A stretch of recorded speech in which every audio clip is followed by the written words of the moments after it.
आपको याद होगा कि बिल्किस बानो रेप केस मामले में 11 दोषियों की समय से पहले रिहाई हो गई थी।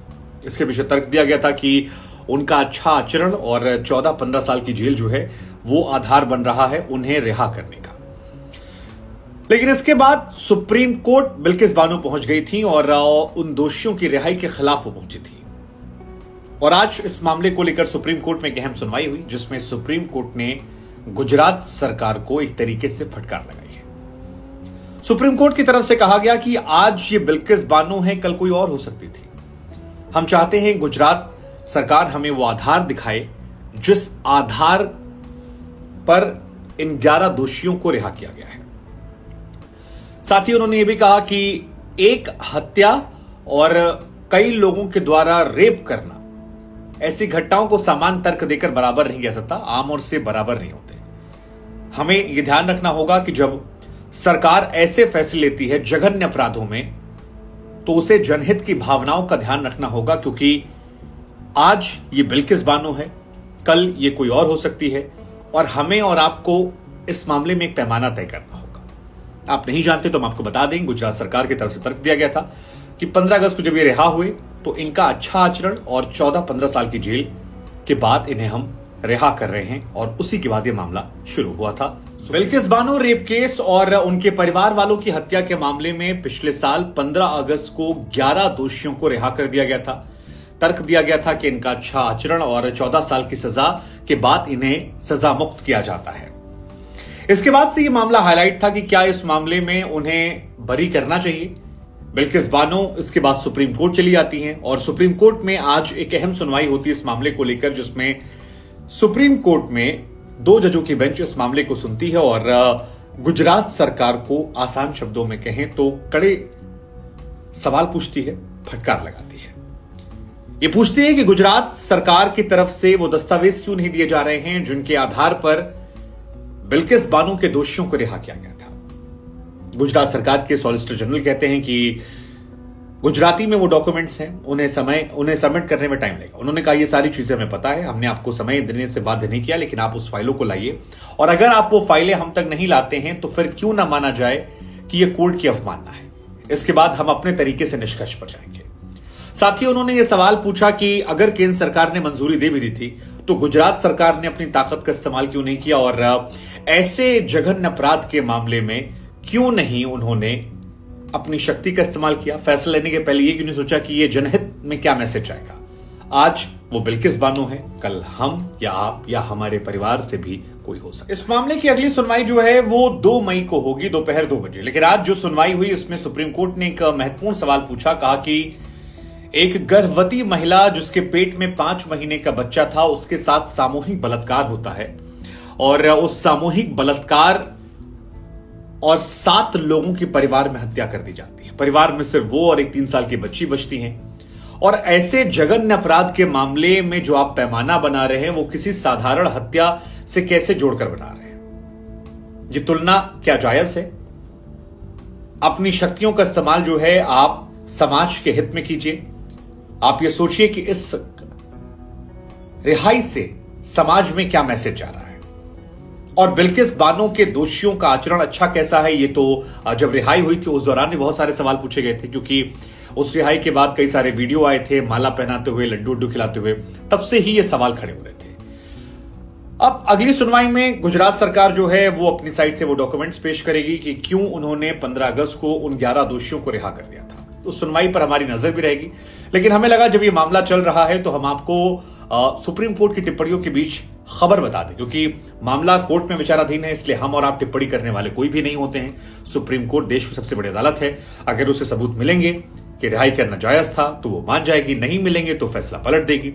लेकिन ये खबर जो है ये हम आपको बता सकते हैं कि बिल्किस बानो साल 2002 में गुजरात दंगे तब शुरू हुए थे जब एक ट्रेन में कार सेवक सवार थे। उस ट्रेन के कई डिब्बों को आग के हवाले कर दिया गया और कई सारे राम भक्तों की मौत हो जाती है। इस घटना ने बहुत सारे लोगों को आक्रोशित कर दिया और उसके बाद गुजरात में दंगे शुरू हो गए। गुजरात के दाहोद में बिल्किस बानो का परिवार रहा करता था। जब ये दंगे हुए तो दंगाइयों की भीड़ बिल्किस बानो के घर पहुंच गई। बिल्किस बानो अपने परिवार के साथ बचने के लिए बगल में खेत में चली जाती हैं। उस वक्त उनकी उम्र महज 21 साल थी और कहा जाता है कि वो 5 महीने की प्रेग्नेंट थी। 21 सालों 5 महीने की प्रेगनेंसी थी। उनके परिवार के 17 लोग थे, जिसमें से 7 लोगों को दंगाइयों की भीड़ जो है वो मार देती है। परिवार के 6 सदस्य कहां गए, जिंदा बचे या मर गए, उस बारे में आज तक कोई होश खबर नहीं निकल कर आई है। 17 लोगों के परिवार में एक रेप हुई बिल्किस बानो जिंदा बची थी, एक पुरुष जिंदा बचा था और एक 3 साल की महिला जिंदा बची थी। इसके अलावा उनका पूरा परिवार खत्म हो गया। तो कहा जाता है कि बिल्किस बानो के साथ एक नहीं बल्कि कई लोगों ने कई बार रेप किया और बाद में जिस अवस्था में वो मिली थी। 27 फरवरी साल 2002 को साबरमती एक्सप्रेस के एक डब्बे में आग लगा दी गई थी और उस डब्बे में कार सेवक जो थे 57 ऐसे कार सेवक थे जो जिंदा जलकर मर गए। मतलब वो घटना भी रोंगटे खड़े करने वाली और इसी वजह से इस मामले को लेकर सियासत होती है, किसने गलत किया। 57 लोगों को मारा जाना वो भी बहुत दुखद था और उसके बाद जो घटना हुई वो भी अपने आप में बहुत दुखद थी। 1000 लोग इस पूरे घटनाक्रम में तकरीबन मारे गए थे, जिसमें से 251 लोग कहा जाता है कि वो हिंदू समाज से थे और तकरीबन 750 लोग जो हैं वो मुस्लिम समाज से आते हैं जिनका कत्ल हो गया था।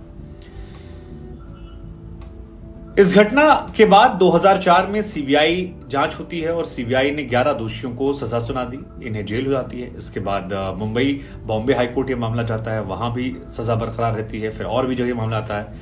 उसके बाद फिर 9 साल तक ये गुजरात की जेलों में रहते हैं और कुल मिलाकर इनकी सजा जो है वो 14-15 साल हो जाती है। 750 लोग मुसलमान, 251 हिंदू। पहले हमला साबरमती ट्रेन पर होता है, कार सेवकों की मौत, उसके बाद इस पर पॉलिटिक्स और उसके दाग आज तक नहीं हटे हैं। गुजरात के दंगों का जख्म आज तक है। उन्हीं लोगों में एक कहानी है बिल्किस बानो की। बहुत सारी कहानियां हैं, दोनों हिंदू मुस्लिम दोनों धर्म से, लेकिन एक कहानी इनकी है जिनका पूरा परिवार इस हिंसा में खत्म हो गया। 27 फरवरी साल 2002 को गोधरा कांड हुआ था। 3 मार्च को बिल्किस बानो के साथ रेप हुआ था। इसके बाद 2002 के एंड में वो जाती हैं गुजरात में पुलिस में शिकायत करने। पुलिस उनकी शिकायत को गंभीरता से नहीं लेती है, उनके बयानों में विरोधाभास हो जाती है।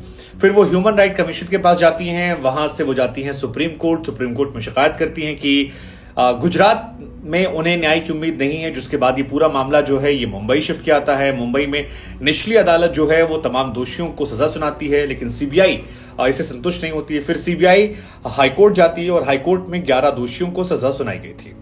इसके बाद फिर सुप्रीम कोर्ट ने ही 11 दोषियों को जब सजा सुना दी गई, उसके बाद गुजरात सरकार को आदेश दिए थे कि बिल्किस बानो को 50 लाख रुपए मुआवजा दिया जाए, एक घर दिया जाए, परिवार के सदस्य को नौकरी दी जाए। और ये सारी कहानी 2008-9 के आसपास होती है और उसके बाद 2022 में 11 लोगों को रिहा कर दिया था। बिल्किस से कहना था कि वो फिर एक बार सदमे में आ गई हैं। 20 साल पहले जो घटना हुई थी, जिन लोगों ने उनके सामने उनकी बेटी को मार दिया था, उनके साथ बलात्कार किया था, वो डर, वो हिंसा, वो फिर यादें ताजा आ रही हैं। उन्होंने कहा कि मैंने कोर्ट पर भरोसा किया और सर्वोच्च अदालत से न्याय मांगा। मेरी लड़ाई सिर्फ मेरी नहीं है, ये हर महिला की लड़ाई है। मेरे साथ अगर इंसाफ नहीं होता है तो फिर ये देश की तमाम महिलाओं के हक की बात हो जाएगी। और इसी वजह से इस मामले को बहुत जोर शोर से उठाया गया था। अब ये मामला फिर सुप्रीम कोर्ट पहुंचा है। क्या ये दोषी फिर से जेल जाएंगे? सुप्रीम कोर्ट ने मामला है, लेकिन आप क्या सोचते हैं पूरी घटना पर? कमेंट कीजिए।